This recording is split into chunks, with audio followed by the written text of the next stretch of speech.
لا تهینوا ولا تحزنوا و انتم الاعلون ان کنتم مؤمنین. این رو بهش ملت ایران معتقده. تهدید تأثیر نمیگذاره در رفتار ملت ایران، در اندیشه ملت ایران. ثانیاً اینی که به ملت ایران بگن بیایید تسلیم بشید، حرف عاقلانه ای نیست. افراد با خرد که میشناسن ایران رو، میشناسن ملت ایران رو، میشناسن تاریخ ایران رو، هرگز چنین حرفی رو بر زبان جاری نمیکنن. تسلیم چی بگن؟ ملت ایران تسلیم شدنی نیست. ما تعرض به کسی نکردیم و به هیچ وجه تعرض احدی رو هم قبول نمی‌کنیم و تسلیم تعرض هیچ کس نمیشیم. این منطق ملت ایرانه، این رویه ملت ایران.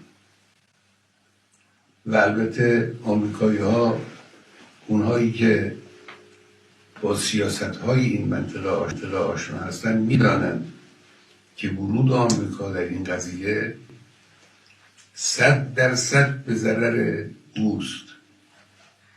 اونچه که او در این زمینه ضربه خواهد خورد به مراتب بیشتر است از اونچه که ایران ممکنه صدمه بخوره. صدمه آمریکا اگر ورود در این میدان بشه، ورود نظامی در این میدان بکنه، صدمه جبران ناپذیری خواهد بود بدون تردید. من به ملت عزیزمون عرض میکنم همین آیه شریفه رو همیشه در نظر داشته باشید. زندگی به حمدالله به طور عادی در جریانه. نگذارید دشمن احساس کنه که شما در مقابل او میترسید، احساس ضعف میکنید.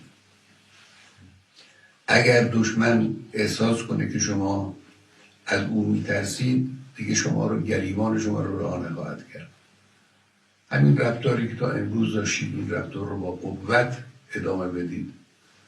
کسانی که امور خدماتی به عهدهشون هست، کسانی که با مردم سر و کار دارن، کسانی که امور تبلیغاتی و تبیینی بر عهدهشون هست، کار خودشون رو با قوت انجام بدن و ادامه بدن و به خدای متعال توکل کنن. و من نصر الله من عند الله العزیز الحکیم. و خدای متعال ملت ایران رو و حقیقت رو و حق رو به طور قطع و یقین پیروز خواهد کرد انشاءالله. Supreme leader Ayatollah Ali Khamenei ईरानी कौम से खिताब कर रहे हैं।